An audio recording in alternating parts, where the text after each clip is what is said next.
오늘 본문에 나타난 대로 이 사도행전이라는 것은 특별한 의미를 가집니다. 우리 기독교가 뭐냐? 기독교라고 하는 이런 종교를 놓고 우리가 생각해 봅시다. 기독교의 완성이 어디서 이루어지느냐? 그러니까 기독교의 메시지, 소위 완성품이 어디 있느냐 하는 것입니다. 그러니까 완전한 성숙 신앙이 어디까지냐?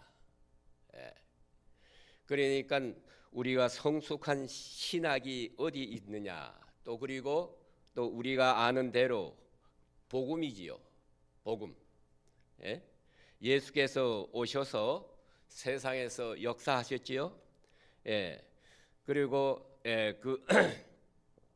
그런 역사하신 얘기가 쭉 기록되어 있는 게 복음이거든요. 여기서 우리 제자들과 이제 그동안에 만나게 됩니다.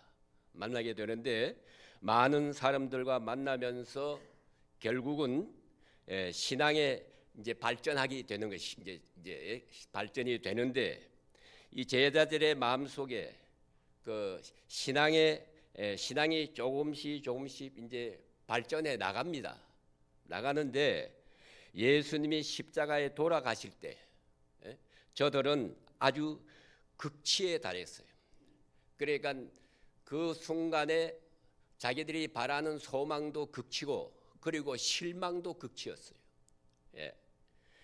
그러니까 예수님이 크신 역사를 이룰 줄 알았는데 그만 십자가에 죽어버리고 말았단 말입니다.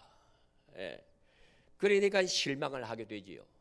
특별히 누가복음에서 얘기합니다. 그러나 예수님이 부활하심으로 다시 용기를 얻습니다. 그리고 사도행전이 시작이 되는 거예요. 그래서 기독교 신앙이 더 발전해 나가고 신학이 발전해 나가고 또 그 의미가 발전해 나간다고 할 때 그 극치는 사도행전에 있습니다. 물론 요한복음이 그 중에 높은 수준의 의미가 있습니다만은 그러나 오히려 요한복음보다 사도행전이에요. 이렇게 한번 생각해 보세요. 사도행전에 나타난 하나님, 사도행전에서 말하는 기독론, 그리고 또 사도행전에서 말하는 성령론, 사도행전에서 말하는 교회론, 그리고 사도행전에서 말하는 우리 인간의 삶의 본질, 이렇게 한번 주제를 걸고 물어보면 그 극치는 사도행전입니다. 그래서 그 클라이막스가 의미가 있다 그 말이에요. 그래서 이제 보세요. 모든 사람들의 생각은 예수님의 십자가로 끝납니다. 잘 생각해야 부활로 끝나요. 그건 아주 유감스러운 일입니다. 그러니까 몇 년 전에 노벨 수상을 받은 그 문제의 작품이 하나 있는데 그 작품의 이름이 예수님의 복음입니다. 예수님의 복음을 명제로 해서 써가지고 노벨 수상상을 받은 그런 작품이 하나 있어요. 그 있는데 그분의 이야기는 어디서부터 시작하느냐 하면은요, 예수님이 세상에 나서부터 쭉 시작합니다. 그리고 예수님의 생애를 성경에 나타난 이야기를 골격으로 해서 그리고 그들이 그 옛날부터 전해오는 전설 그리고 그 교회사에 나타난 이야기 뭐 이런 것들을 수집해서 거기다 살을 붙여서 하나의 소설처럼 이야기하면서 쭉 예수님의 그 생애를 기록을 했거든요. 그래 가지고 예수님이 십자가에 돌아가셨다라고 끝납니다. 그러니까 우리가 한 인격으로 보면 예수님이 십자가에서 돌아가심으로 끝났다. 그런데 이분은 아무 죄가 없이 돌아가셨다. 그걸로 끝난 거예요. 예? 그러나 사도행전은 예수님이 십자가와 부활로 시작합니다. 그래서 의미가 있는 거예요. 만약에 사도행전이 없으면은 기독교가 여기서 끝날 수 있어요. 예, 그게 얼마나 중요합니까? 예? 그래서 사도행전은 예수님이 십자가와 부활로 시작하면서, 예? 그리고 만약에 사도행전이 없다 하면은 복음서만 가지고는 이 뭔가 시작한다고 합시다. 우리 그러면 사도행전 빼고 요한복음, 마태복음, 마태, 마가, 누가, 요한복음을 가지고 시작한다고 하면은 아마 기독교 신앙은 흔들립니다. 그렇게 되기 쉬워요. 예? 예. 그러나 사도행전에 딱 여기 한 책은 한 권입니다만은 엄청난 의미가 있습니다. 예. 오늘 본문에서 말합니다. 누가, 이 사도행전을 쓴 사람이 누가가 썼거든요. 예. 누가라고 하는 분이 12제자 중에 하나가 아닙니다.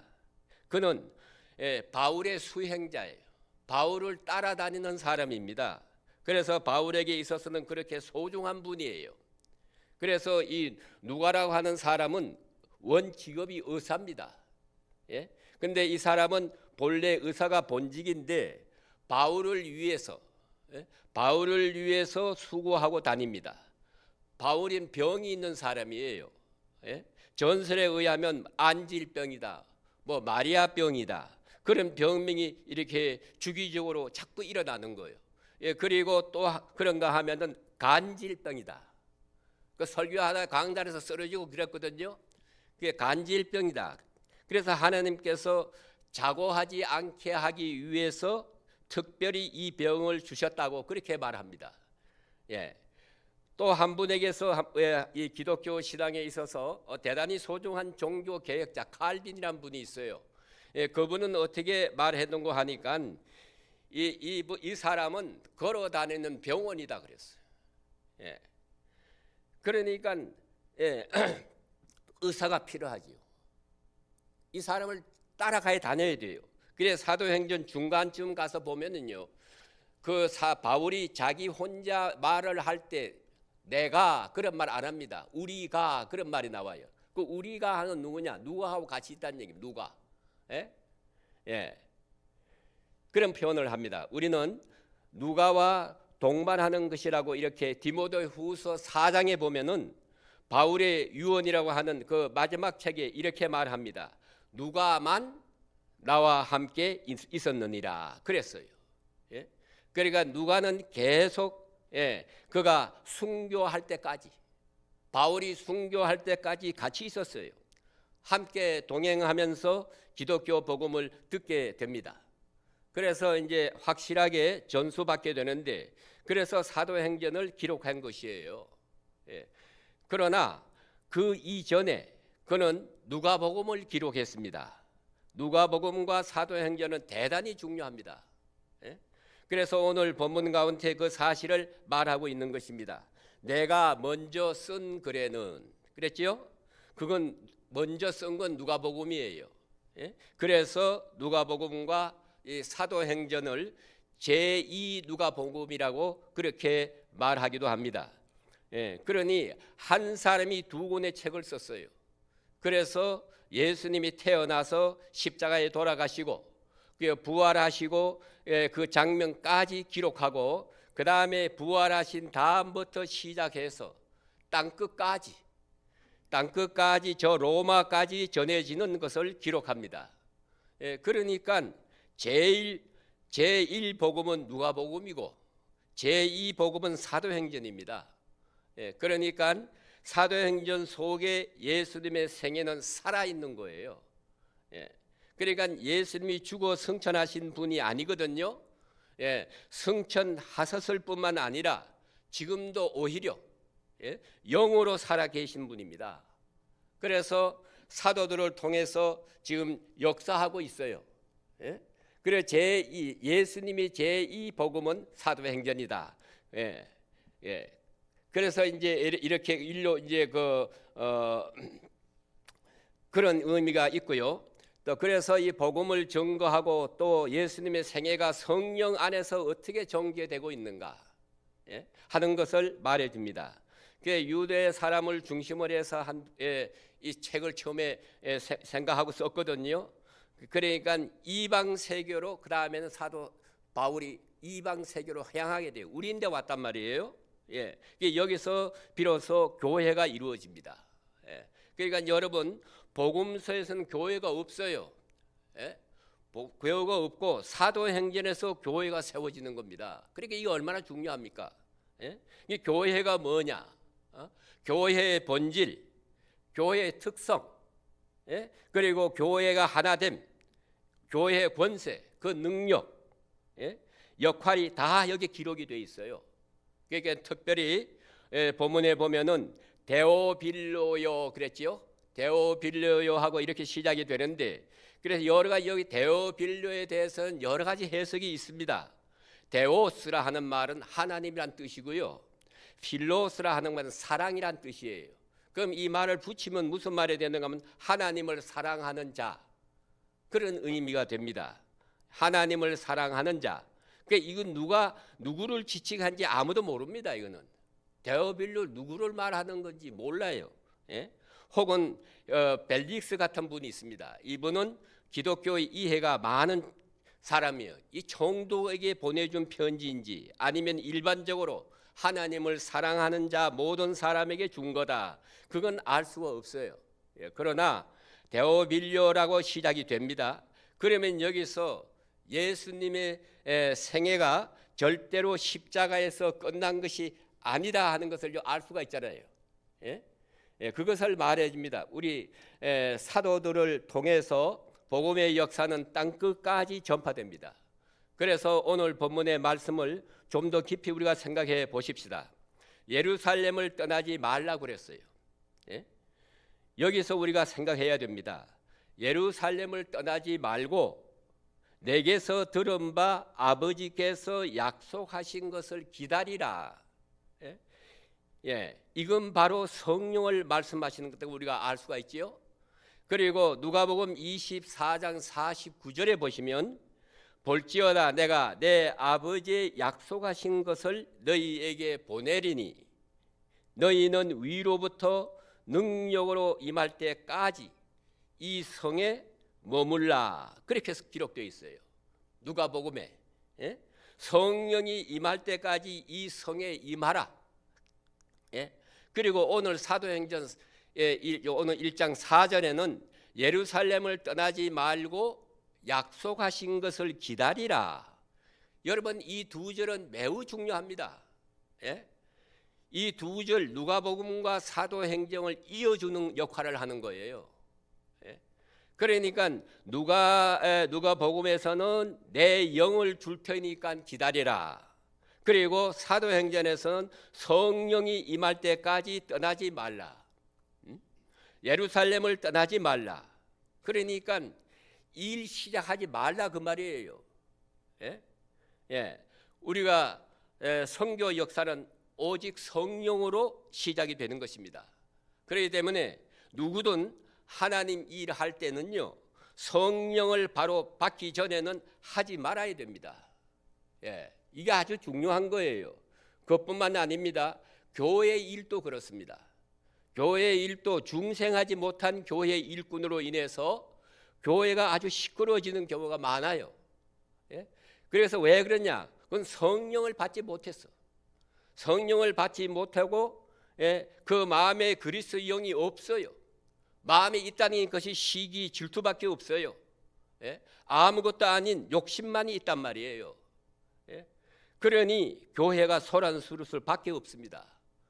그렇기 때문에 우리가 진실하게 보면은 성령을 받지 못했어요.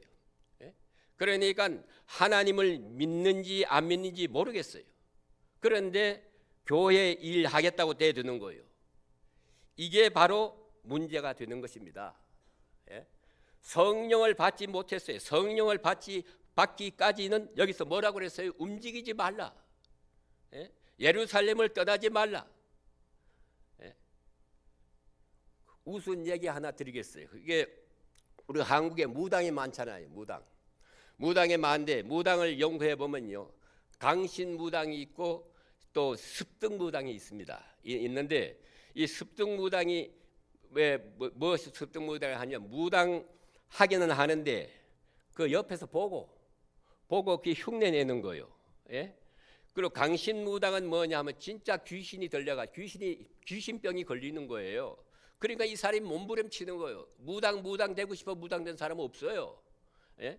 어떻게 하다 보니 귀신이 내려와 가지고 그 아무 병 없는 귀신병이라고 이제. 예, 그 병이 들어와가서 죽을 고생을 하고 그 다음에 항복하고 그 다음에 그 귀신 시킨 대로 하는 거 점치는 거예요. 그게 강신무당이에요. 근데 그걸 연구한 사람들을 보면은 90%가 전부가 습득무당이라는 거예요. 그러니까 옆에서 보고 흉내내는 무당이고 진짜 무당은 10%밖에 안 된대요.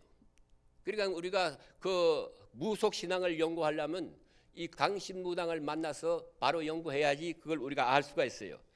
그래서 그 신학에 공부할 때 그 과제가 하나가 있습니다. 예. 그러니까 무속이 뭔가 그걸 연구한다 그 말이에요. 예. 그래서 생명영이 없어요. 감동이 없어요. 예. 성령이 없단 말입니다. 그래서 오늘 여기 예루살렘을 떠나지 말고 성령이 임할 때까지는 움직이지 말라. 예. 예.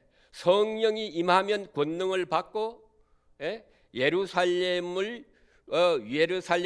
유대와 사마리아와 땅 끝까지 가라. 이래서 말씀하십니다. 그러니까 성령이 임할 때까지는 요지부동이에요. 성령을 받고는 퍼져나가라. 그것이 사도행전의 핵심입니다. 그런데 이걸 성령 주세요 기도한다든가 지금 뭐 빨리 주세요 그런 기도 여러분 바람직하지 못합니다. 말씀대로 하세요. 기다려야 돼요. 예. 그 우리는 지금 뭘 기다립니까? 성령 능력 받아야 됩니다. 여러분 다 성령 받았기 때문에 여 나오신 거예요. 예? 그래서 성령 받지 못하고 하나님 일 한다 하지 말라 그 말이에요. 그렇기 때문에 우리가 성령 받을 꾸준히 기도해야 되고 이제는 마지막 우리가 예수님 재림을 우리가 고대하고 있잖아요. 이걸 위해서 우리가 쭉 계속해야 합니다. 오늘 또 여러분들이 이렇게 말씀을 순간순간 새벽마다 와서 들으심으로 신앙이 자랄 뿐만 아니라 여기에 통해서 성령이 자꾸 충만 쌓아지는 거예요. 그리고 마지막에 성령 충만할 때는 이제 나옵니다만 오순절 가서는 이 성령이 확 들어오는 거, 바람처럼 그저 물레 확 들어오는 거예요. 그럴 때 그때 그 한번 그걸 체험이라고 그러는 거예요. 그런 은혜의 능력을 받아야 하나님의 권능이 함께하고 우리 하는 일이 효과가 있고 하늘나라 확장에 큰 효과가 가는 것입니다. 그렇기 때문에 오늘 이 아침에 말씀은 조용히 기다리세요.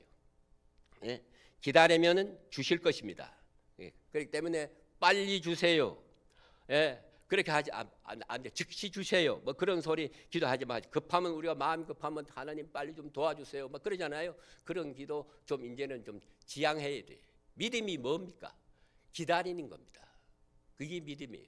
오늘 아침에 여러분들 우리가 너무 서두르지 말고 약속하신 성령을 다시 한번 내 자신이 점검하고 꾸준히 기다리면서 이제는 예수님이 오실 것을 우리가 고대하면서 그렇게 계속해 나가는 그러한 성실한 성도가 되시기를 주의 이름으로 축원합니다. 기도드리겠습니다. 하나님 아버지 감사합니다. 이 아침에도 저희들 이렇게 깊은 잠에서 깨워주시고 이렇게 눈을 뜨자 또 건강과 또 성령의 감동을 주셔서 주님 앞에 이렇게 나올 수 있도록 인도하신 하나님 감사합니다. 오늘 또 이렇게 하나님 세상 나가기 전에 먼저 주님을 앞에 나와서 말씀을 듣고 주의 뜻을 따라 이렇게 복되게 삶을 열어주신 하나님 그 은혜를 진심으로 감사합니다. 우리 죄를 위해서 십자가를 지시고 부활하신 주님의 거룩하신 사랑을 생각하고 그 재창조의 역사와 그 놀라운 기적을 바라보며 감사와 찬송과 영광을 돌립니다. 영원히 죽을 수밖에 없는 저희들로 그 깊은 수렁에서 저희들을 구원해 주셨고 영원한 나라를 약속하여 주셨으며 또 주님과 죽을 때 주님과 같이 부활할 것을 믿고 오늘도 주께 영광을 돌립니다. 모든 것이 절망으로 치닫고 있지만은 우리 앞에 소망이 있기 때문에 이렇게 밝은 마음으로 찬송하며 밝은 미래를 바라보며 살 수 있고 약속을 받는 그런 하나님의 사람들이 다 되게 해 주시옵기를 기도합니다. 비록 우리의 몸은 땅에 있지만은 우리의 영은 항상 하늘나라를 우리가 지향하게 하시고 오늘 또 주 안에 승리하는 복된 하루가 되기를 간절히 바랍니다. 또 목사님 모든 수련 일정도 하나님 지켜주시고 우리 그동안의 모든 우리 성도들 가정을 주님께서 지켜주시옵소서. 모든 것을 감사하고 예수님의 이름으로 간절히 감사하며 기도합나이다. 아멘.